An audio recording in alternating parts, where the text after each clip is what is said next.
आता आपल्या आवडत्या मालिकेचे संपूर्ण भाग मालिका प्रसारित झाल्यानंतर लगेचच पाहू शकता फक्त सन नेक्स्ट वर. भारतातील प्रेक्षकांसाठी मोफत सेवा.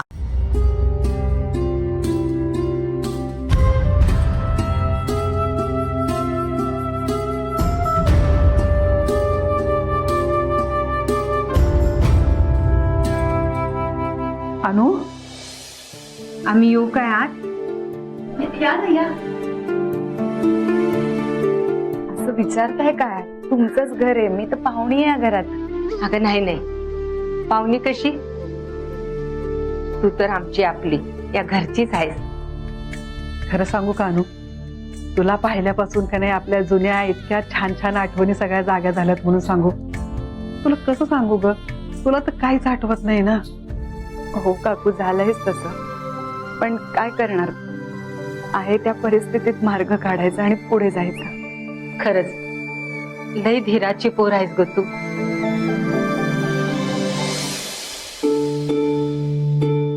काय झालं, तुम्हाला काही बोलायचं होतं का? अगं, बोलायचं तर इतकं काय आहे, पण मी कुठून आणि कशी सुरुवात करू ना, मला तेच कळत नाही ग.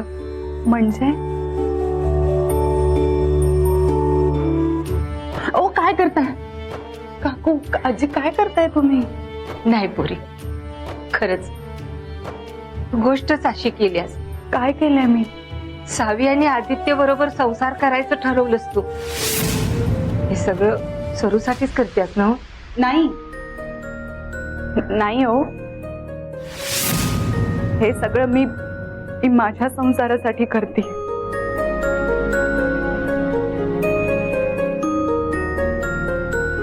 आता हेच वाक्य माझ्या डोळ्यात डोळे घालून बोल बघू.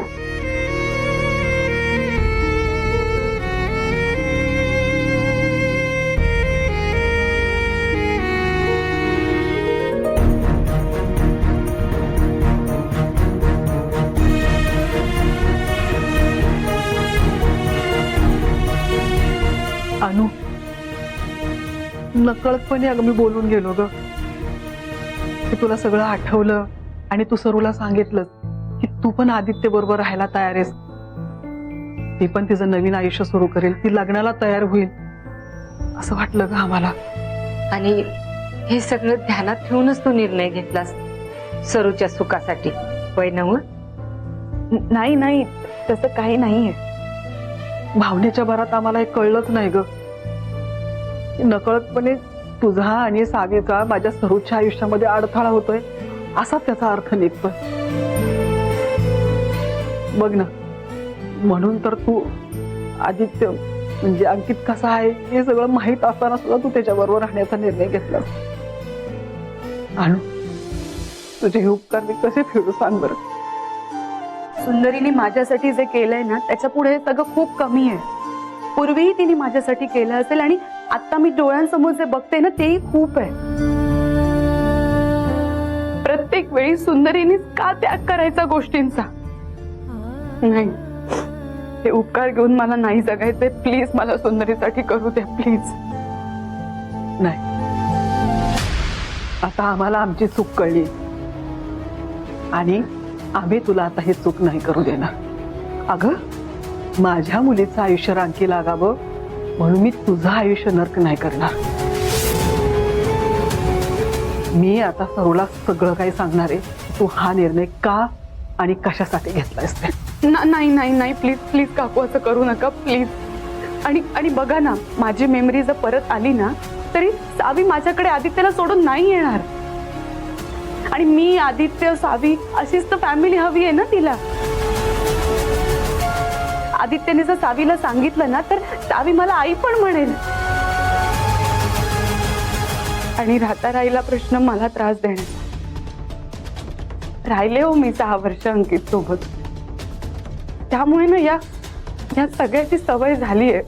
मी करू शकते सगळ्या गोष्टी सहन. मला आता असं वाटत नाही की अंकित मला त्रास देईल, कारण सावी असेल ना आमच्या सोबत. पण जर अंकित या घरात राहिला ना, तर सुंदरीला मात्र नक्की त्रास देईल. प्लीज प्लीज, मी हात जोडते, सुंदरीला यातलं काही कळू देऊ नका प्लीज. आम्हाला जाऊ द्या.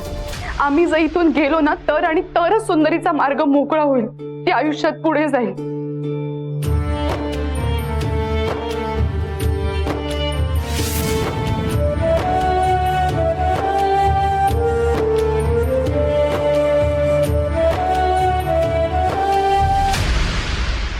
आदित्य, उलट सुलट घडत घडत सगळं शेवटी चांगल्यापाशी येऊन उभं राहील. पुन्हा एकदा तुझा संसार उभं राहताना बघता येणार आहे मला माझ्या डोळ्यांनी. तू, अनु, सावी आणि मी एक छोटं पण सुखी कुटुंब असणार आहे आपलं, जर तू सुधारलास तर. पण आई, माफ केलंस ना मला.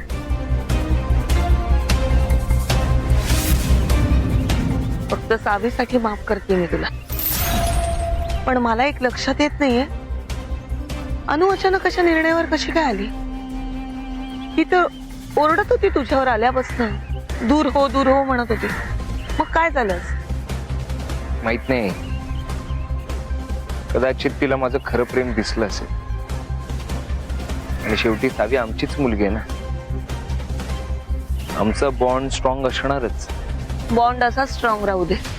पण अजून सावीला कळलं कुठे की सुंदरी तिची खरी आई नाहीये, तर अनु आहे. कळेल पण कधी कसं मला काहीच कळत नाही. तुला सुंदरी काही बोलली का त्याबद्दल? नाही. पण तू कशाला एवढा विचार करतेस? आई, आता कसं सांगू तुला? हे बघ, जोपर्यंत सुंदरी सावीला सगळं खरं सांगत नाही ना, तोपर्यंत इकडेच आपल्याला सुंदरीच्या नजरेखाली राहावं लागणार आहे. चालेल की. सुंदरी काय वाईट करणार आहे आपलं? उलट अनुची सुटका तिच्याचमुळे झाली.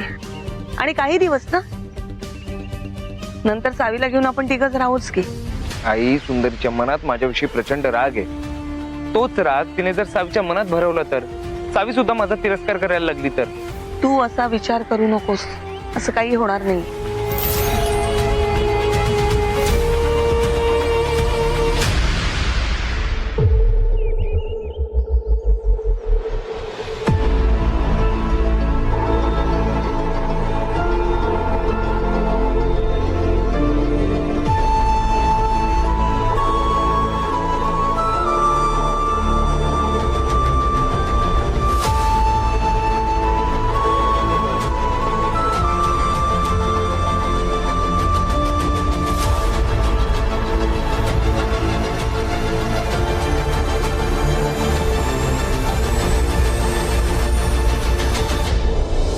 सुंदरी,